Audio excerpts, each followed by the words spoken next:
to the Rich in Purpose Childhood Trauma Summit today. Today we're dealing with Kimberly Weeks, and we're going to talk about how do we know if we're dealing with narcissists in our lives. Welcome, Kimberly.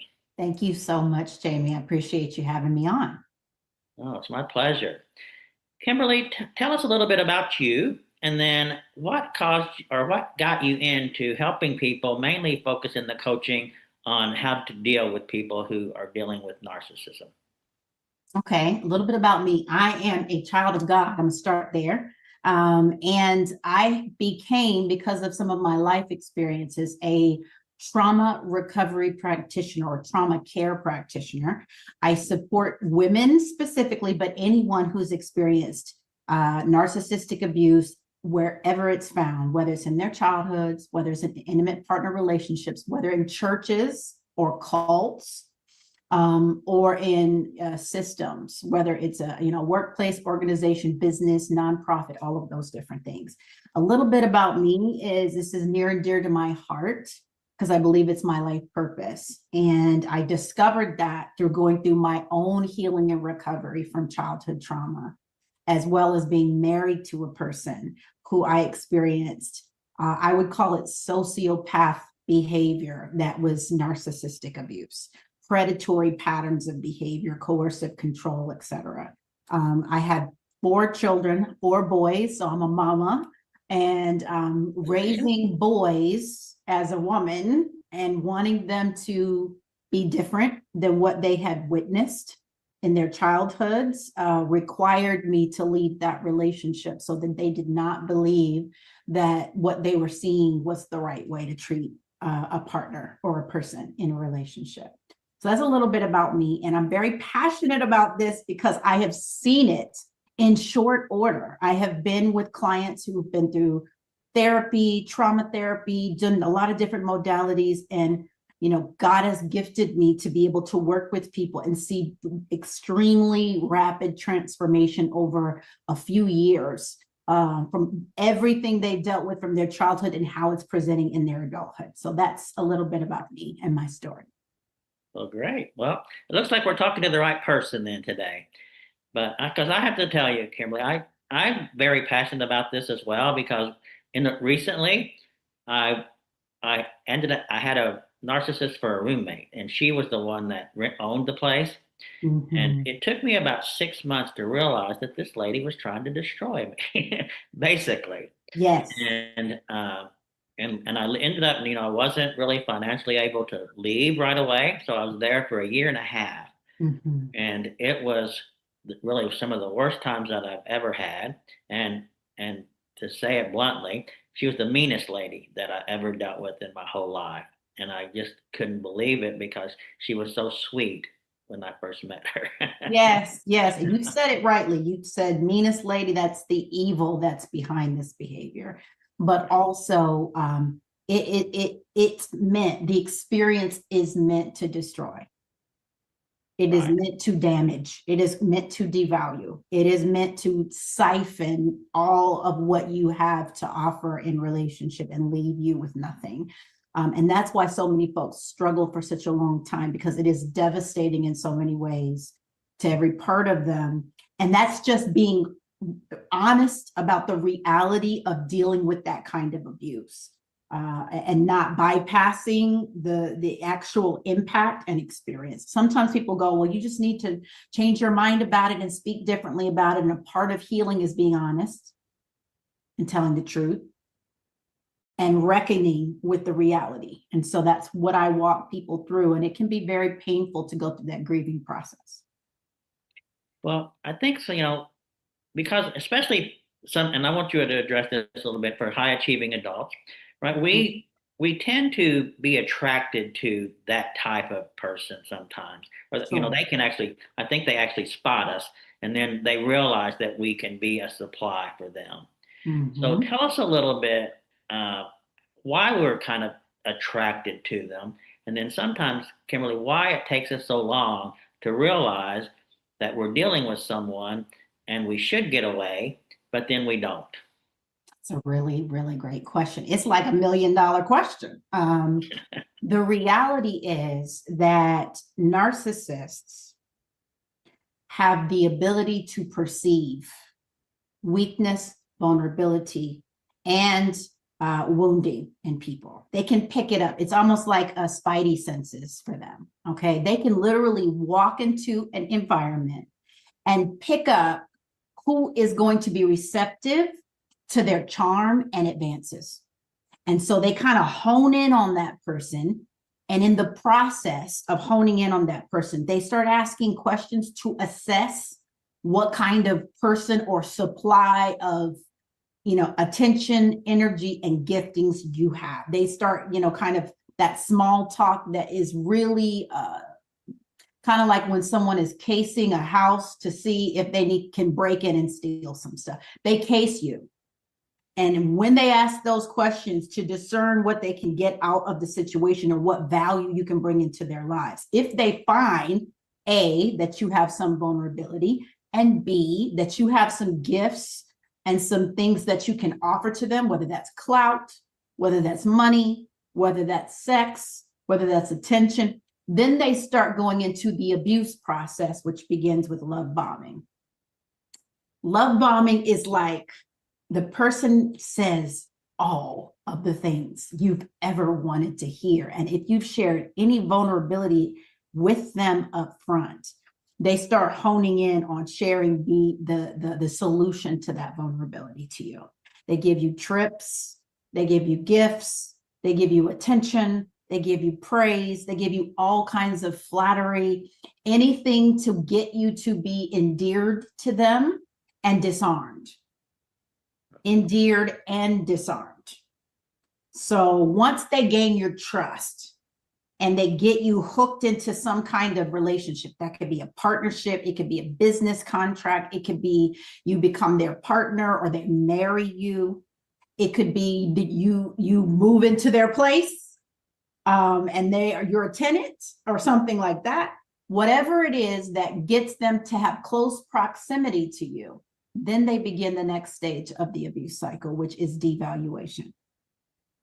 And so it's very disorienting because you go from being put on a pedestal and given lots of attention to rapidly being torn down, criticized, devalued, and set up for some kind of provocation where they can get you to react to whatever they're saying that is an accosting of your identity or your sense of self. Okay. So then after they go through a period of kind of playing around with you and devaluation and being able to come in and out, I call the devaluation phase kind of like a feeding frenzy. And when I say that, I mean this. You've ever seen animals when they pour the food in on farms and all the pigs or all the goats come and they start feeding? That is what a narcissist will do when they provoke you to react and you have a big reaction energetically, or you get dismayed or you get upset. They're feeding off of your reaction for what's called supply, which is just attention and energy from you. And so once they've done that round of devaluing you and being able to feed off of you, and eventually you start to be impacted by that mistreatment and the disorientation between how wonderful they treated you at the beginning, how sweet they were, like you said, to this other person that you're dealing with, where they switch up into a completely new personality. And they don't just switch all the way. They go back and forth between giving you attention and then devaluing you, giving you a love bomb, crumb, and then devaluing you. So you're disoriented. Your mind and your nervous system don't quite get what's going on. And therefore, you can't think logically and rationally. It's the prefrontal cortex, or the front part of your brain, that is the executive functioning part of your brain. So after they've had that fun with your emotions, then they go into the last phase, which is called the discarding phase. They get incredibly cruel. They will kick people out of homes. They will kick people out of family systems, fire people, start a smear campaign to try to force you out of a company or a business environment and destroy your reputation. And once that process is kind of in play where they've kind of separated and started with somebody else. They'll do something called hoovering, just like the Hoover vacuum, where they will suck you back into the cycle and use you a little bit more if there's any more energy or any more giftings or any more clout they can get from you, and then dispel you again when they don't need you anymore. And most people stay in that cycle in some kind of way for quite a period of time. Now, you ask the question, why is it so hard for people to understand what's happening and how bad they are?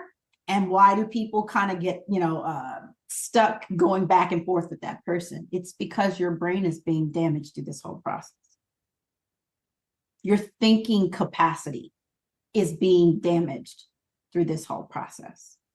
And typically, especially if it's an intimate partner, you've got emotions, or a family system. You've got emotions, you've got feelings, you've got some skin in the game for this relationship that you want to make it work out. They've made promises to you that you have become hooked on, the hope of. And so you're hoping against hope. We call it hopium, kind of like a drug. You're on that hopium, Jamie. We're hoping against hope that we can get back to that original person that treated us so kindly and so nicely. And if we can just perform and do all the right things and please them, that person will come back. And that's why it's so difficult for survivors of this experience to get away, stay away, and heal from it. Because typically, even if they discard you or you choose to leave, at some point they hoover you back in. And once that happens, it's kind of like AA, where you have to start all the way over because you're back being hooked on the abuse cycle that they've had you in, and you have to start your recovery all over again. Yeah. Well, the one thing that I think new people coming, because I never dealt with a narcissist before, is that you don't realize that the niceness is there. But then all of a sudden, like she would devalue me. And then I was like, and I would try to get to the point where I would try to prove to her that I wasn't the person that she was trying to tell me I was. Yes. And then, then that would get her angry. And then, the one thing you always realize, I think, Kimberly, is that they come back and they're the victim of what just happened. Yes. So explain to us, I guess, how that happens. And then how do we know a little bit ahead of time, I guess, that we're dealing with someone like that? Because I have to say that I had no idea. Sure. I would try to prove to myself that I was not this person that she was saying. It was really just baiting me so that she could just keep saying, no, you're not that person. No, you're not that person. No, you're not that person. You raise a very good point, because a big part of this abuse process or cycle is the term gaslighting. And gaslighting is when someone will tell you that you did something that you didn't do, or say you didn't do something that you did do. Even with proof, even with receipts, even with screenshots and voicemails and video recordings and voice recordings, they will deny truth and reality. And it is incredibly disorienting to you, because your memory, again, your brain is under assault. It's under attack. And so what ends up happening, as you've stated, is you begin this process of trying to prove that what they're saying isn't true. And you try to bring data and information or convince them or influence them. And all of that is a part of that feeding cycle, because they're getting a lot of attention from you during that, and a lot of your energy, and depleting you of your capacity to function through that whole process. And so gaslighting, it's actually after a movie, old-time movie in 1940s, where a husband would go around his house. He was trying to make his wife go crazy. And he would go around the house and move items in the house and say that she moved them, or, change the lighting in the house and say that nothing had changed. He would do these little things to disorient her and cause her to question her reality and her presence her identity, her understanding of what was happening in her world.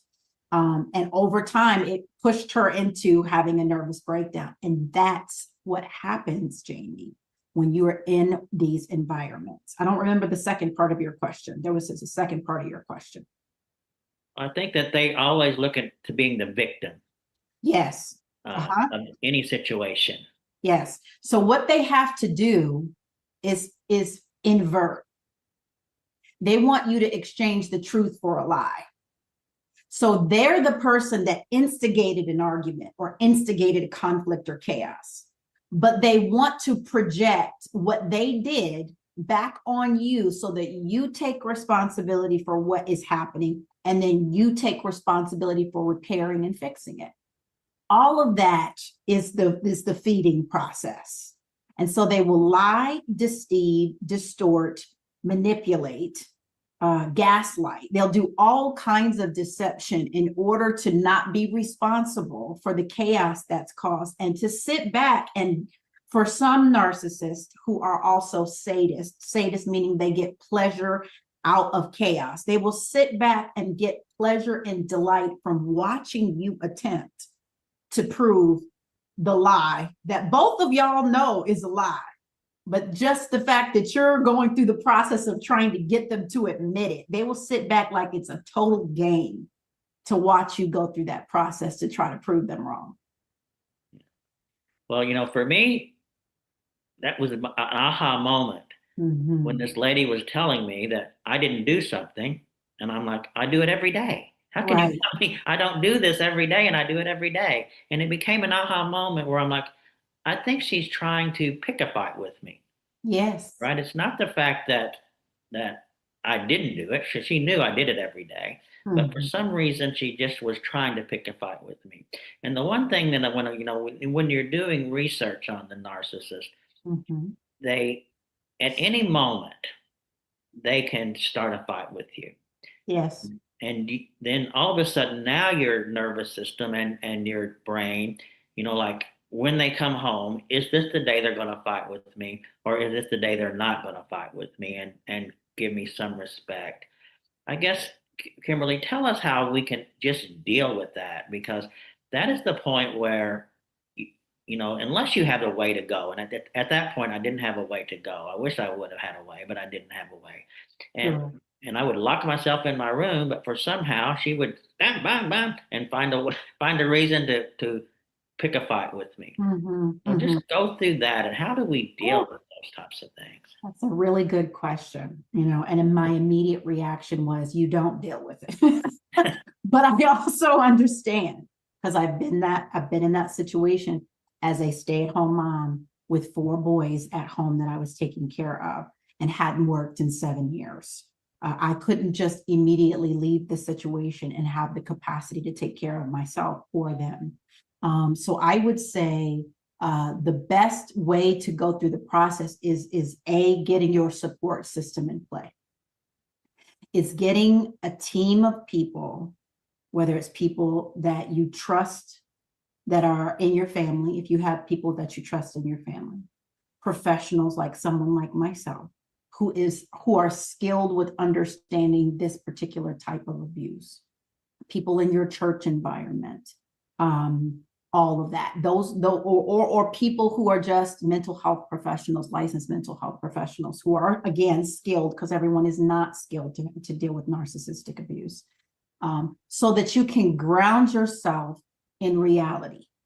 Again, you've gone through a process where your brain has been under a kind of assault. It's been under some damaging, circumstances, and the wiring of your brain in terms of you feeling confident that you understand what's going on, and having that validated is the first place to go. Okay.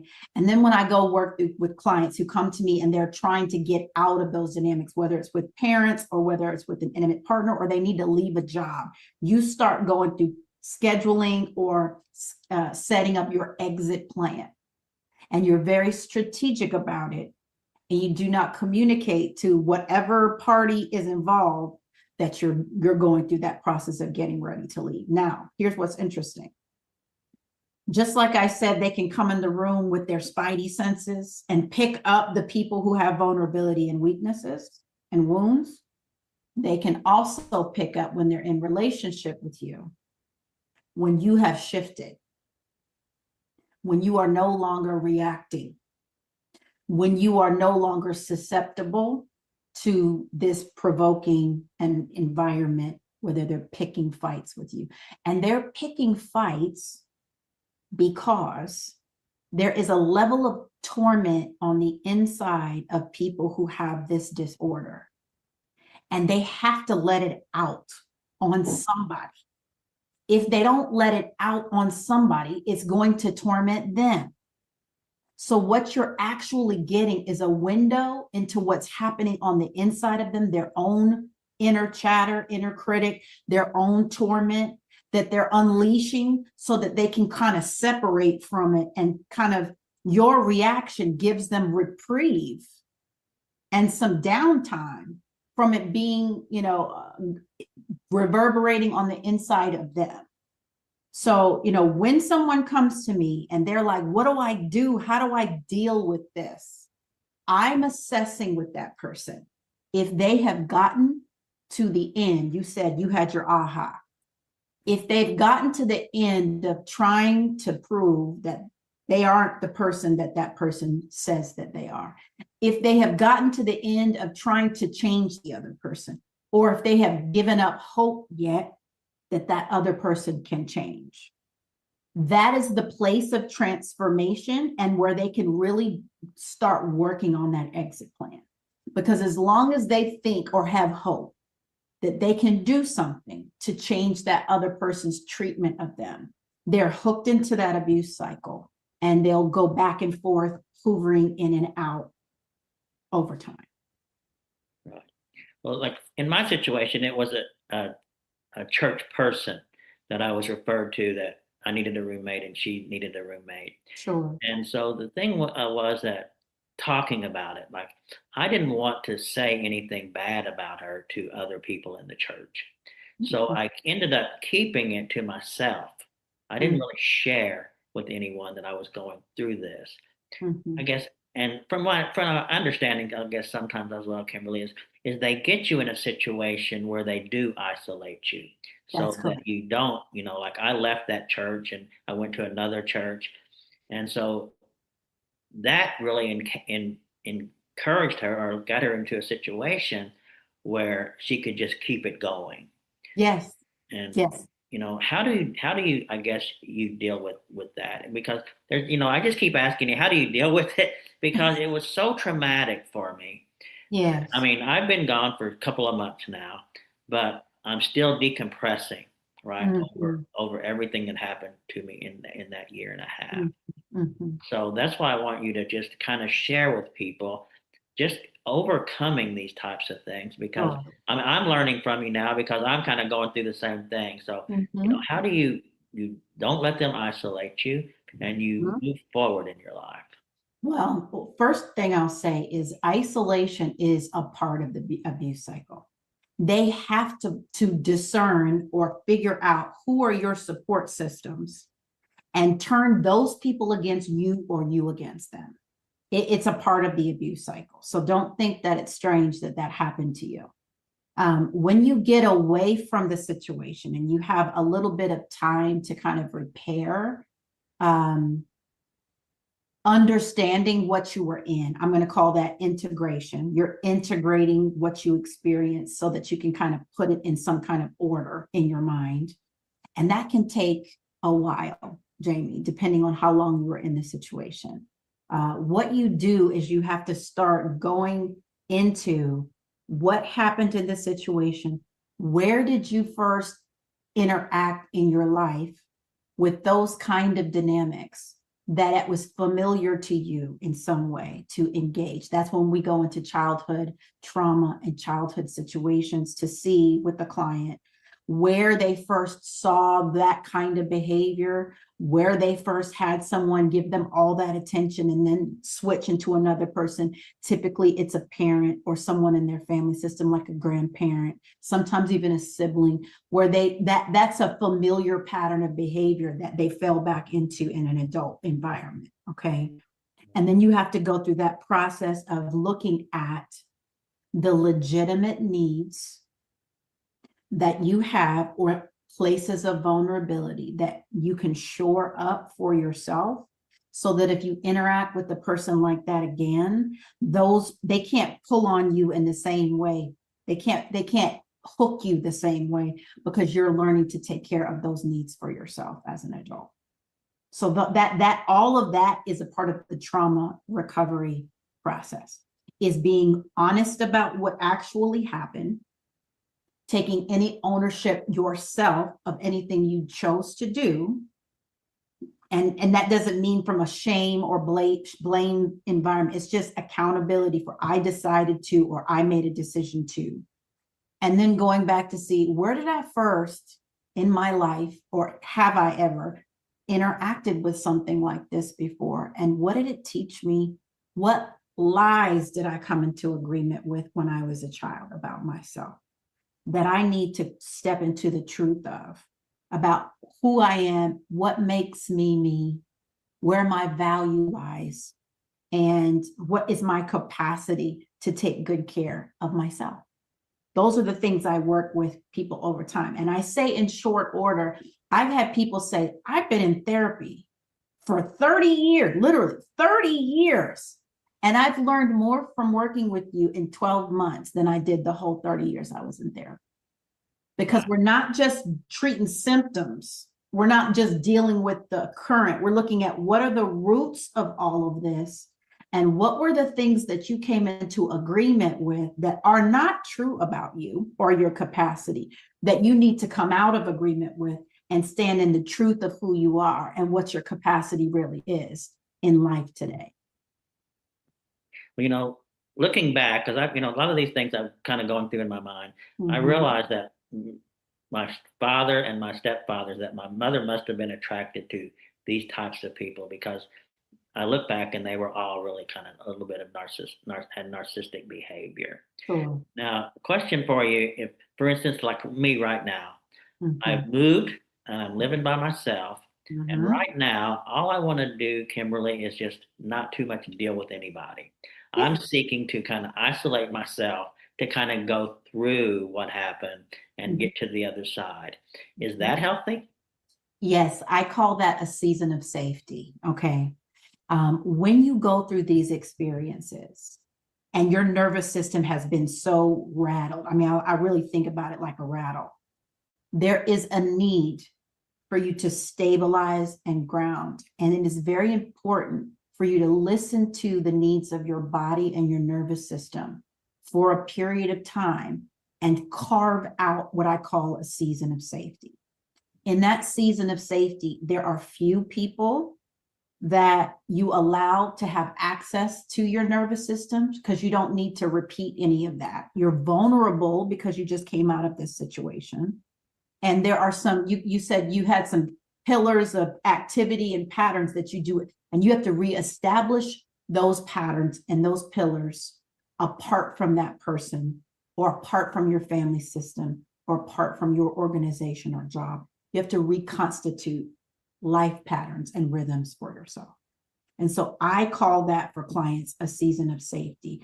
And in it, you may get some creative ideas, and you may go after doing some things that you have been dormant, but that might not include like access and proximity of a whole bunch of people around you. You may be doing work and purposeful things in that season, but it's important. A lot of my clients have to deal with the impact to their nervous system, so they have to start really going to doctors, neurologists, nutritionists. They have to deal with how that relationship, depending on how long they were in it, impacted their health, impacted their brain, impacted their gut. All of this stuff is impacted because you've been in that cycle of abuse, dumping cortisol and adrenaline for long periods of time. And you brought up a great point, that that environment of not knowing when the shoe is going to drop or when the person is going to incite some kind of chaos puts your body in survival mode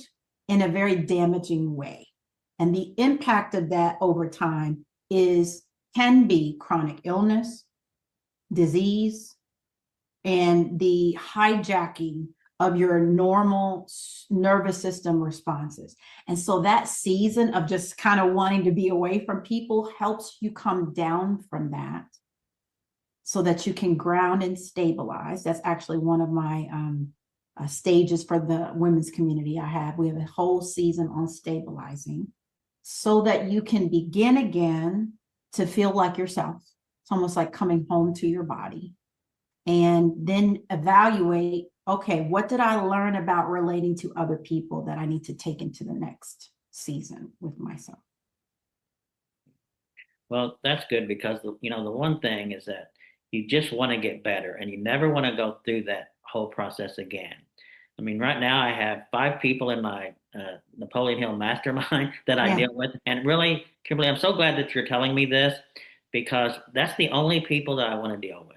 yeah, Really want to deal with anybody else. yeah, And because I know that they're going to treat me nice and we're kind of all on the same path, right? So yeah, I'm very glad that you're letting me know that I'm doing the right, at least I'm doing the right thing. yeah, yeah, it's necessary. And you're too, it's kind of like, I liken it to a person who has an accident and they break a bone. You put a cast on that bone to allow it to heal over time. And you don't take that cast off until it's healed. I want you to think about your life needing to have a place to reset. That's what casts do. They reset and allow for the healing to take place without a whole bunch of movement or contact. It's the same thing for your nervous system when you go through recovering from any type of abusive situation, system, or relationship. So, I that's one of the first things I start out with clients is talking about, okay, let's look at who needs to be a part of this season of safety, because it doesn't need to be a lot of people. And there may be places, things that you've enjoyed doing where there's a lot of like crowds and different things that for a season you might need to pull back from to give your body again a chance to reset. So yeah, it's perfect. And you're actually, Jamie, listening to what your body needs and doing what it's telling you to do. So that's excellent. Good. Because I know for me, I don't know, I'm going to the doctor next week. I'm getting blood tests and going to the doctor next week, but I was always so anxious. And Yes. I would do blood pressure medication and I would still be 160 over 90, just Mm-hmm. about the time that she was going to come home. Right. I Mm-hmm. mean, I just couldn't even control my blood pressure at that time, even if I Sure. was doing blood pressure medication. Yeah. And Kimberly, I want to ask you because this is a God question, right? All things are possible through God. But Yes. then when you read, it says narcissists cannot be healed from this. Mhm. They're always going to be a narcissist. How does that kind of go with all things are possible with God? And then I guess the world, right, says that you can't heal this type of person. Because I want to believe that somebody can be healed from it and not just, because they're going through an emotion. I know that she was abused when she was a child, and it Sure. comes from that. But how do you not be able to heal somebody? So that is an excellent question. I actually got my very first narcissist who is my client in the last couple of weeks. And this is what I'm learning. All things are possible with God when a person submits their will to him. Mm. So the nature of that particular type of disorder, okay, and we can go into spiritual stuff where you're really talking about someone having made an agreement with darkness in the way that they are operating in their lives. That person is going to have to submit their will to God in order to be changed. And the nature of narcissism is me first. Nobody tells me what to do. I'm going to do what I want to do, no matter what impact it has on other people. So I am never going to say that narcissists cannot be healed. It is highly improbable for the majority of narcissists to surrender their lives to anyone, even God. And so that is the only circumstance in which I have been able to, kind of come to some kind of peace with the reality that the only person that can heal a narcissist is God himself. Satan was the quintessential narcissist. Quintessential. And what would he not do? He would not to submit to God's deity and sovereignty. And most narcissists will not. So that's what I say. I say God is the only one. They can't take medication. They can't go through therapy. They can do those things. But that need to feed on people's energy, that torment that they have to release, because it's not just psychological, it's spiritual as well. They're going to have to release that somewhere, sometime. They can behavior modify for a period, and eventually it's going to come out. Well, because what's odd is that this person watched The Chosen almost every day, Mm-hmm. and you would think that it would maybe heal her or go, change her, but it Sure. was almost like it was a cover up. A She check, could, yeah. she could go to the church on Sunday and say, "I watched The Chosen this and I watched The Chosen that, and when it came, I went to all of them within a week." Uh, Yeah. I guess it was really a way for her to hide, because the one thing I know at this minute is she has no desire to quit abusing people. Right. And Exactly. when when I was leaving, she said, "I have another person coming in," and I almost wanted to reach out. Who is it? Because I want to tell them that this is not good, right? This is not going to be a good thing for them to be Mhm, here with you. mhm. And Well, what I want to come back to something you said a little while ago, where you said, because of the isolation, you left the situation, you didn't tell anyone, and you left the church. right, I think there are seasons for us to repair. Okay. And I also think that God will lead us at times to give a testimony of our experience in protection of other people. And I do that. I do that and have been doing that since I divorced. I do that, based on experiences I've had in my childhood. And there was a season of safety where I needed to just stabilize, take care of myself, focus on my own, body and health and all of that to recover, because I was diagnosed with a chronic illness through my divorce process. But I do think a big part of why this happens, especially in churches, is because people do not give a testimony. People do not confront it. People do not go back to people in authority and leaders and say, "Hey, this has been my experience, and I just want to make you aware of it. What you choose to do with it is what you choose to do with it. This is what I've done to protect myself, and I want to notify you in the church so that you can protect some people as well, because this is the impact it's had on me, and I would hate for that to continue to happen to other people in this environment and you all not know about it." I believe that's also a part of the healing process in God's timing, and in the timing that your nervous system can, be comfortable with that. But a big part of healing is telling the truth right. about yourself, about your own participation, and about what happened in that abuse dynamic. And I think that what we're seeing in the world right now is that being allowed, that God is literally pulling the covers back and allowing people who've been in positions of power, whether it be in systems, governments, churches, relationships, and exposing people who have been abusing people for decades. And it starts with typically one person talking, and then another person talks, and then another person talks. And after a while, you can see the predatory pattern of behavior. It didn't just happen to you. It's happened to many people that person has come into contact with. And Right. that testimony is what helps people overcome those situations. Tell us a little bit about a narcissist family. uh, their children? Do they love them? Do they not love them? How does that work out in your mind? Well, that's a really great question. I'm going to do two parts. The first one is the narcissist family system that they came out of. Typically, they come out of having been parented by someone who has these same behavior patterns. So they learned it honest. They were taught to treat people this way, or they picked it up in what they saw between their parents. When they have their own children, they do the same thing to their children. And typically the system has a couple of depending on how many children they have, there's typically a golden child that gets all the attention. There's a scapegoat child who gets all of the golden child gets the positive attention. The scapegoat gets the negative attention. And those two kids are pitted against one another for the narcissist's approval. And so they're constantly competing with one another for affection, for attention, for support.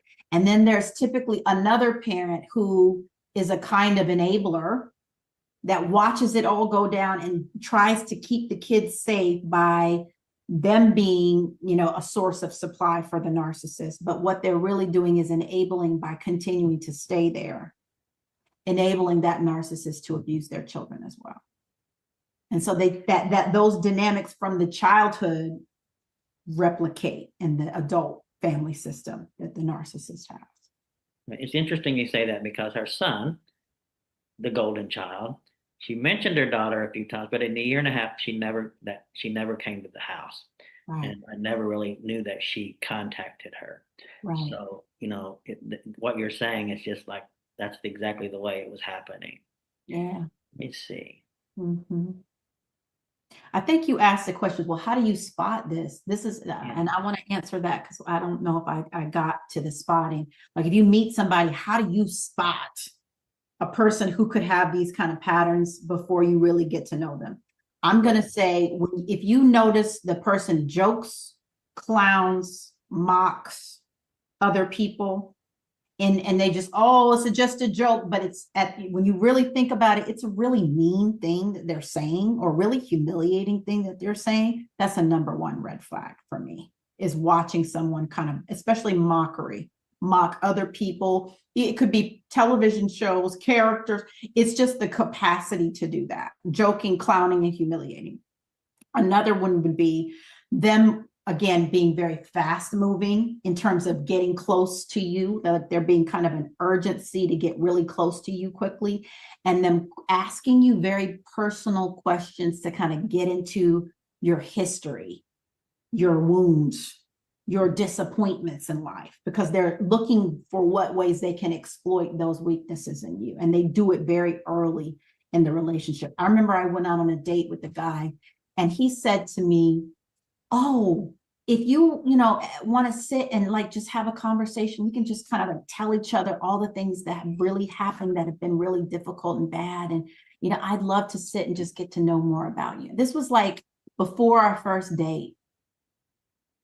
He's trying to get into the most delicate, raw, vulnerable places in my heart.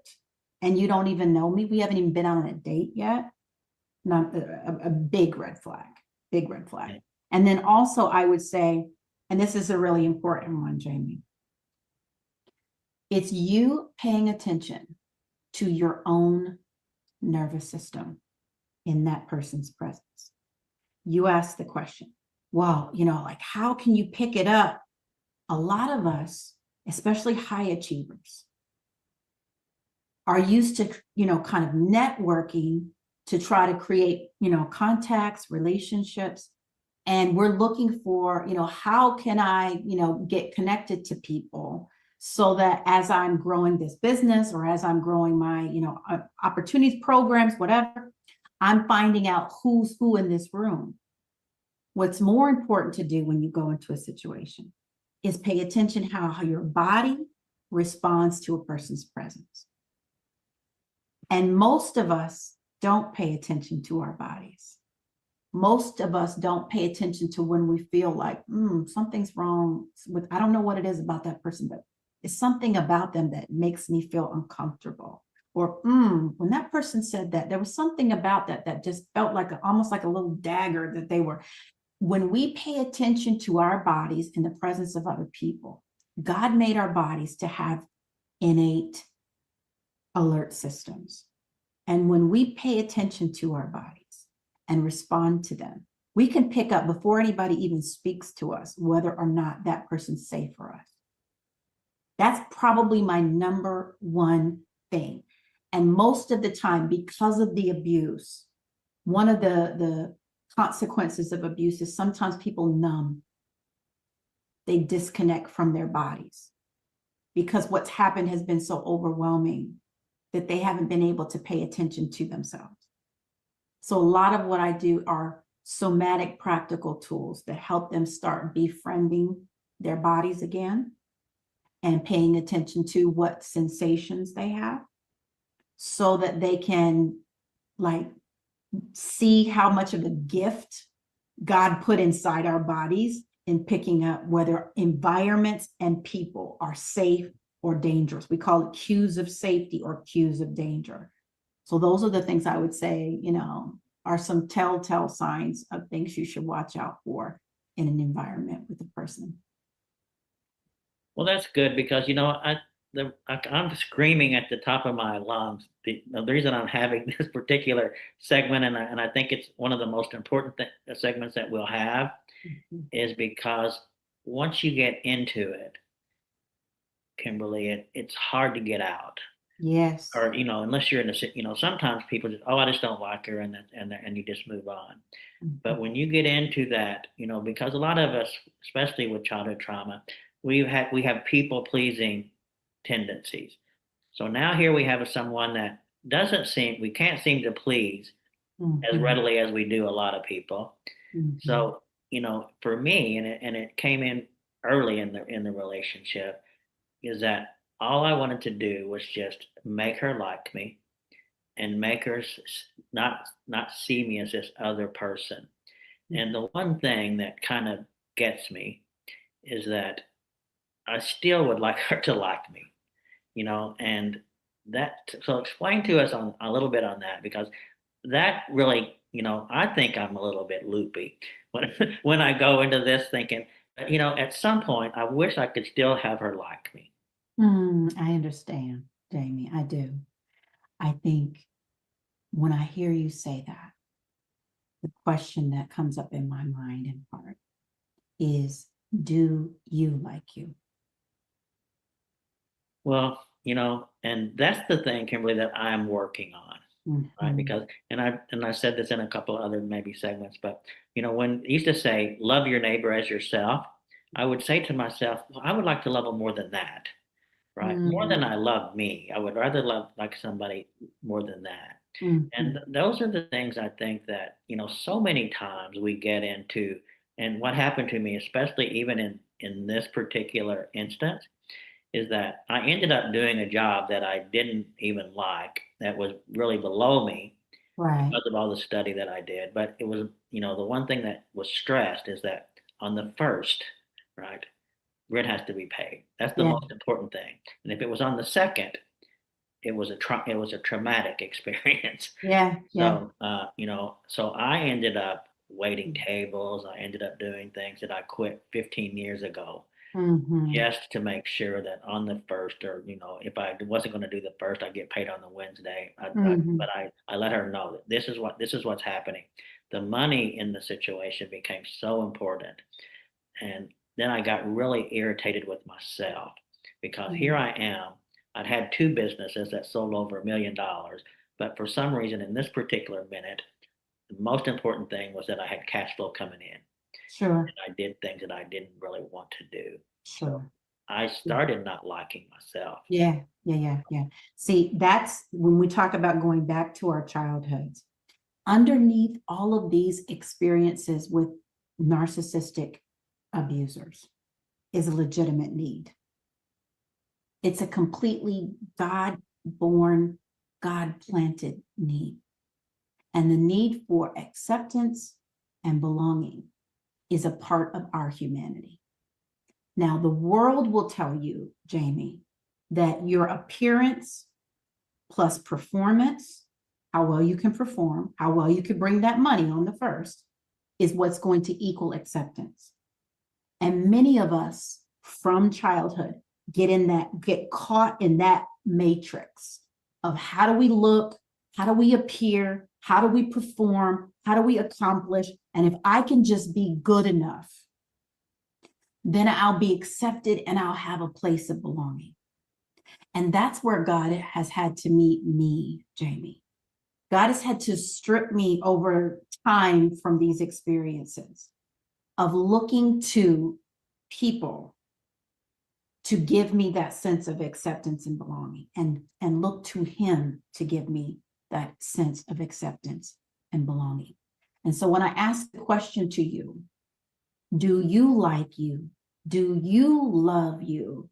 It's kind of a loaded question, because for me, it's, have you received love and acceptance from God for yourself?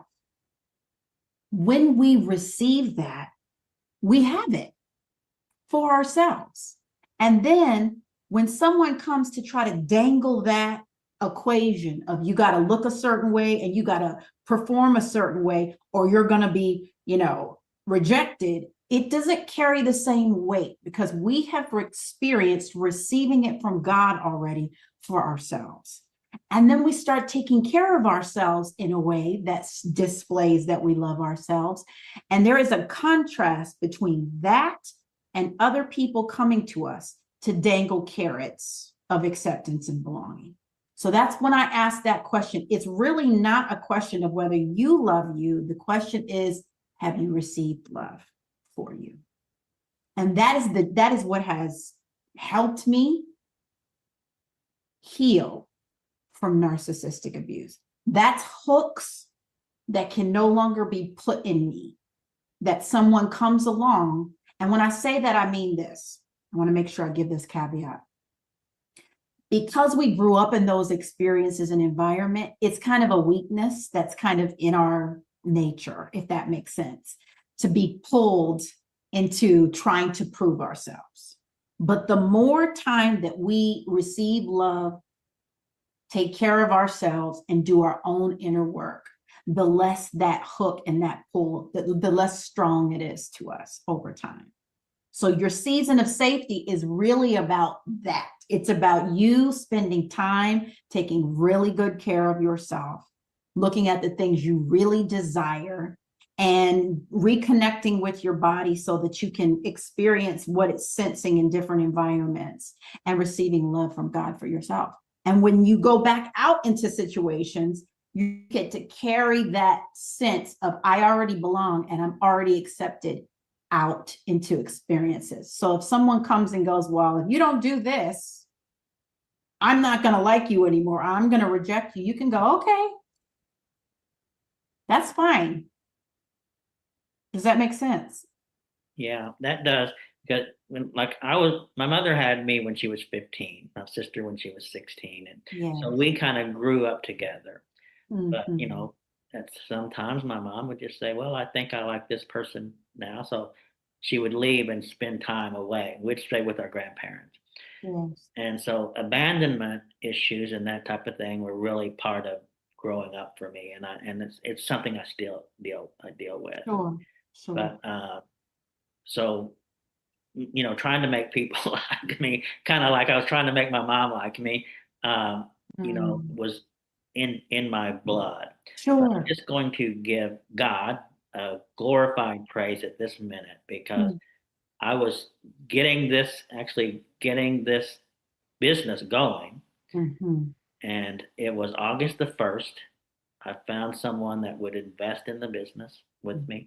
Mhm. I Mhm. was able to move out into a location where this would be if I said I want to live here in Palm Beach County, I would want to live in this area. Mhm. So it was a God given moment that Yeah. I put SOS, save our son.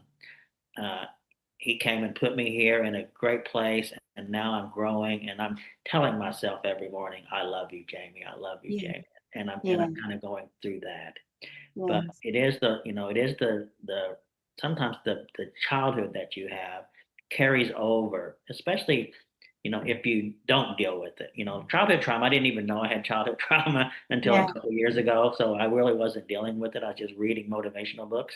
sure. But but it is getting to that point where you are so correct. I know God loves me, and Mm-hmm. now I'm starting to love myself.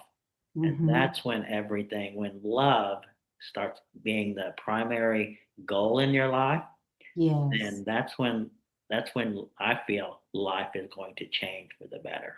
Yes. Yes. Yes. I But love that. Yeah. so many times when I'm talking with people now, is they've experienced trauma, is that the moment they found a therapist or a coach that truly cared about them, Yes. that's when life changed. And Yes. so, Kimberly, that's why I want to have people to keep you in mind, right? As someone that's went through it, right? You can't take somebody where you haven't been before.